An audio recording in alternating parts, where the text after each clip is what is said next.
4월 30일 저희들에게 주신 하나님 말씀 요한복음 6장 66절로 71절까지 말씀입니다. 그때부터 그의 제자 중에서 많은 사람이 떠나가고 다시 그와 함께 다니지 아니하더라. 예수께서 12 제자에게 이르시되 너희도 가려느냐? 시몬 베드로가 대답하되 주여 영생의 말씀이 주께 있사오니 우리가 누구에게로 가오리이까? 우리가 주는 하나님의 거룩하신 자이신 줄 믿고 알았사옵나이다. 예수께서 대답하시되 내가 너희 12를 택하지 아니하였느냐? 그러나 너희 중에 한 사람은 마귀니라 하시니 이 말씀은 가롯 시몬의 아들 유다를 가리키심이라. 그는 12 중에 하나로 예수를 팔자더라. 아멘. 떠나는 자와 따르는 자라는 제목으로 오늘 아침 말씀 전합니다. 예수님의 등장은 유대 사회를 발칵 뒤집을 만큼 굉장히 큰 이슈가 됐습니다. 요즘에도 한 명의 스타가 등장하면 그 스타를 따르는 수많은 팬들이 생기는 것처럼 예수님의 등장과 함께 예수님을 따르는 수많은 팬들이 생겨났습니다. 이미 살펴본 것처럼 예수님이 배를 타고 이동할 때도 자기도 역시 배를 타고 따라올 정도로 예수님의 인기는 식을 줄 몰랐는데요. 제자의 헬라어 뜻은 따르는 자라고 하는 뜻입니다. 그러니까 예수님을 따르는 사람이 제자라는 것이죠. 그러나 예수님을 따르기는 했어도 예수님을 진정으로 따르는 사람도 있었지만 반면에 예수님을 따르다가 중도에 포기하는, 중간에 떠나는 사람도 있었습니다. 따라서 우리는 매 순간마다 내가 예수님을 진정으로 따르고 있는 사람인지 아니면 어떤 일이 생기면 예수님을 떠나는 사람인지 자신을 돌아보고 또 돌아볼 수 있어야 됩니다. 오늘 본문은 요한복음 6장의 결론에 해당되는 말씀이죠. 요한복음 6장에는 오병이어 기적과 또 예수님이 바다 위를 걸어오신 기적, 그리고 생명의 떡이라는 주제로 전개됐던 한 개의 담화를 포함하고 있습니다. 그리고 오늘 본문은 그 표적을 보고 담화를 들은 사람들 그리고 제자들의 반응을 기록하고 있습니다. 이렇게 한 장에 많은 내용을 담고 있다는 것은 그만큼 요한복음 전체에서 요한복음 6장이 가지고 있는 특별한 의미가 있다는 뜻일 겁니다. 그렇다면 분량으로 봐도 방대하고 내용으로 봐도 중요한 요한복음 6장의 마지막 결론은 어떤 결론이었을까요? 오늘 본문 66절 보시기 바랍니다. 그때부터 그의 제자 중에서 많은 사람이 떠나가고 다시 그와 함께 다니지 아니하더라. 아멘. 바로 떠나는 자와 따르는 자로 구분됐다는 것입니다. 사실 이와 같은 결론은 복음서에서 보기 드문 결론입니다. 왜냐하면 예수님이 가시는 곳곳마다 수많은 인파가 따랐다라고 하는 내용이 항상 기록되어 있기 때문이죠. 그런데 오늘 본문에서는 예수님을 떠났다라고 하는 의외의 말씀이 기록되고 있기 때문에 그러면 결국 예수님의 사역에 열매가 없었던 것 아닌가? 예수님의 사역이 실패한 것 아닌가라고 하는 오해를 할 수가 있습니다. 그러나 예수님을 떠난 사람이 있었다는 것이 사역의 열매가 없었던 것이 아니라 오히려 진정으로 예수님을 따르는 사람들로만 걸러졌다라는 것을 우리는 기억할 수 있어야 됩니다. 그렇다면 먼저 예수님을 매정하게 떠난 사람들은 왜 떠났던 것일까요? 따라오라는 말을 하지 않아도 그들이 스스로 따라왔는데 왜 그들은 다시 예수님을 떠났던 것일까요? 어제 살펴보았던 것처럼 예수님의 말씀을 들은 사람들의 반응은 어려웠다라는 것입니다.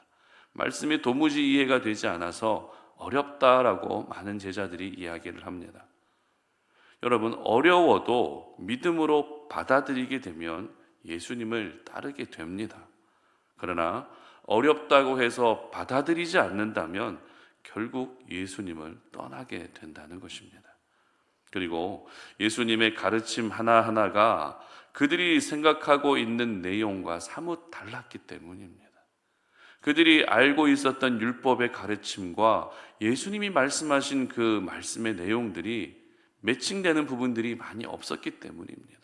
근본적으로는 매칭되지만 그들은 그 율법의 깊은 뜻을 알지 못했기 때문에 왜 내가 알고 있는 말씀과 예수님이 다른 말씀을 잘 하시지라고 하는 그런 생각으로 예수님을 떠나고 말았던 것입니다.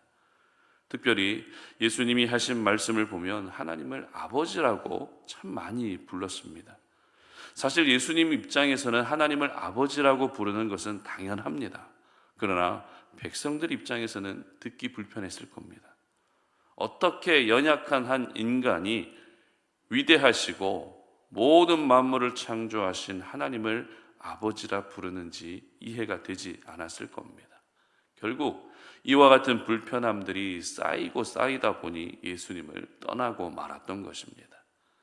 그리고 오늘 본문에는 나타나지 않지만 예수님을 잘 따라다니다가 그들이 떠났던 결정적인 이유는 그들의 필요가 채워지지 않았기 때문입니다. 여기서 그들의 필요라는 어떤 필요입니까? 어떤 기적과 신기한 현상을 통해 삶의 직접적인 유익을 얻게 되는 것을 의미합니다. 요한복음 6장에서만 봐도 그들이 예수님께서 허기진 배를 채워주셨는데 그것을 기대하고 예수님을 따라다녔지만 예수님은 더 이상 그들의 배를 채워주시지 않았다는 것입니다.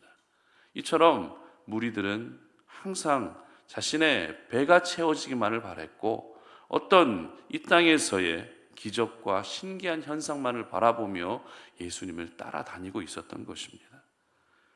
예수님의 공생의 사역 기간에 그 모든 기적들을 보게 되면 예수님은 단 한 번도 아무 이유 없이 기적을 행한 일이 없었습니다.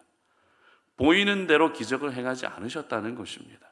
한 명의 병자를 고치실 때도 하나님이 아버지 되심을 나타내 보이셨고 하나님 나라의 확장이라고 하는 분명한 목적을 가지고 기적을 행하셨습니다. 따라서 오늘 예수님을 떠났던 사람들이 필요를 채움받지 못하는 것은 당연할 수밖에 없습니다. 예수님은 결코 한 개인에게 유익을 주기 위해서 이 땅에 오신 것이 아니기 때문에 그들의 갈급함이 채워질 리가 없었던 것입니다. 이처럼 사람들은 예수님을 잘 따르다가 한순간에 돌변해서 결국 예수님을 떠나고 맙니다. 그러나 예수님은 그것을 절대 기분 나쁘게 생각하지 않으셨죠. 왜냐하면 그들이 떠남으로 인해서 이제는 중추적인 역할을 감당해야 될 진정한 12명의 제자들만 남게 됐기 때문입니다. 그러므로 오늘 이 말씀을 통해서 저희들은 예수님을 떠나는 자로 사는 것이 아니라 예수님을 따르는 자가 되어야 되겠다라고 하는 믿음의 결단을 할 수 있어야 됩니다. 지금 내게 필요한 부분들이 채워지지 않는다 할지라도 예수님을 떠나는 일이 없어야 한다는 것입니다. 내가 원하는 방향으로 일이 흘러가지 않는다 할지라도 예수님을 떠나서는 안 된다는 것입니다. 사실 우리의 삶은 처음부터 내가 원하는 대로 잘 되지 않았습니다. 여러분 그렇지 않습니까? 처음부터 여러분이 원하는 대로 다 되셨습니까? 그렇지 않습니다. 여러분 원하는 대로 됐을 때 믿는 믿음과 원하지 않는 방향으로 흘러갔는데도 믿는 믿음 중에서 하나님이 어떤 믿음을 더 기뻐하실까요? 당연히 후자죠. 내가 원하지 않는 방향으로 흘러가도 믿는 믿음을 하나님은 더 기뻐하신다는 것입니다. 원하는 대로 됐을 때 믿는 믿음은 누구나 가질 수 있는 믿음입니다. 그런데 이러한 믿음은 결코 얼마 가지 못합니다. 시간이 지났을 때 결국에는 예수님을 떠나는 모습으로 나타나게 되는 것입니다. 그러나 원하는 대로 되지 않아도 믿는 믿음은 우리 예수님을 영원히 따를 수밖에 없는 그런 믿음인 것입니다. 하나님은 오늘도 원하는 대로 되지 않아도 믿는 그 믿음을 우리에게 요구하신다는 것을 여러분 기억하시기를 바랍니다. 왜냐하면 하나님의 나라를 확장시키고 주의 오실 길을 예비하는 삶을 사는 것은 아무나 살 수 있는 삶이 아니기 때문입니다. 따라서 저희들은 떠나는 믿음이 아니라 따르는 믿음을 가지고 살 수 있어야 됩니다.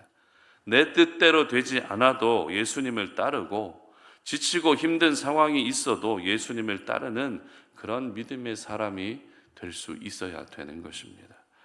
특별히 오늘 본문은 많은 사람들이 예수님을 떠났지만 예수님의 12제자는 떠나지 않았고 그 중심에 베드로가 있었다라는 것을 기록하고 있습니다. 68절 보시기 바랍니다. 시몬 베드로가 대답하되 주여 영생의 말씀이 주께 있사오니 우리가 누구에게로 가오리까? 아멘. 베드로는 영생의 말씀이 예수님께 있음을 믿고 나는 절대 주님을 떠나지 않겠습니다, 이렇게 고백합니다.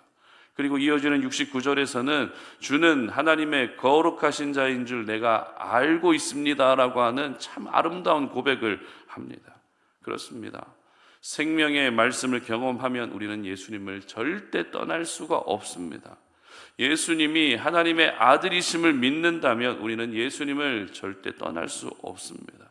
그러므로 여러분, 하나님의 말씀이 결국 나를 생명의 길로 인도한다는 것을 믿으시기를 바랍니다. 우리 예수님을 성인 군자로만 보는 것이 아니라 하나님의 하나밖에 없는 독생자이심을 믿으시기를 바랍니다. 마지막으로 오늘 말씀은 저희들에게 또 하나 중요한 메시지를 주고 있는데요. 70절 말씀 보시기 바랍니다. 예수께서 대답하시되 내가 너희 12를 택하지 아니하였느냐? 그러나 너희 중에 한 사람은 마귀니라 하시니. 아멘. 여기서 예수님이 말씀하신 마귀가 누구죠? 가룟 유다를 일컫는 말이죠. 많은 사람들이 자기가 원하는 기준에 충족되지 않자 예수님을 떠났지만 그래도 12명의 제자들은 예수님을 따르기로 결심합니다. 얼마나 귀한 결심입니까? 주변에 다른 사람들은 다 떠나고 있는데 나는 주님을 떠나지 않겠습니다. 얼마나 귀한 고백입니까? 그런데 그 12명 가운데 누가 있었다고요? 예수님을 배신한 가룟 유다가 있었다는 것입니다. 그렇습니다. 내가 예수님을 따르는 삶을 산다고 해도 예수님을 배신하는 장본인이 될 수 있습니다. 지금은 여러분 예수님을 잘 따르고 있어도 나도 모르는 사이에 예수님을 떠나는 사람이 될 수 있다는 것입니다. 주는 하나님의 거룩하신 자입니다 라는 귀한 고백을 했던 베드로도 예수님을 배신했습니다. 그렇기 때문에 지금 내가 예수님을 잘 따르고 있다는 것으로 여러분 절대 교만해지시면 안 됩니다. 이 정도면 되지라고 하는 그런 교만함에 빠지지 않으시기를 바랍니다. 내가 바로 예수님을 배신한 베드로가 될 수 있고 내가 바로 예수님을 은30에 팔아버린 가룟 유다가 될 수 있는 것입니다. 그러므로 여러분 모두 떠나는 자와 따르는 자 중에 반드시 따르는 자가 되시기를 바랍니다. 그리고 따르는 자로 살면서 중도에 예수님을 떠나는 일이 절대 없으시기를 주님의 이름으로 축복합니다. 함께 기도하겠습니다. 살아계신 하나님, 오늘도 이 아침에 주님 앞에 나왔습니다. 기도하며 하나님의 뜻을 구하고 기도하며 하나님의 마음을 알고 그래서 오늘 이 하루를 시작하고자 합니다. 우리에게 주신 그 생명의 말씀을 붙들고 우리가 주님 앞에 간구하오니 하나님, 내가 떠나는 자가 되지 않게 하시고 주님을 영원히 따를 수 있는 자가 되게 하여 주시옵소서. 주님을 따르게 하시되 중도에 또 주님을 배신하거나 주님을 팔아버리는 그런 어리석은 제자로 살지 아니하도록 우리의 믿음을 오늘도 지켜주시옵소서. 감사드리며 예수님의 이름으로 기도드립니다. 아멘.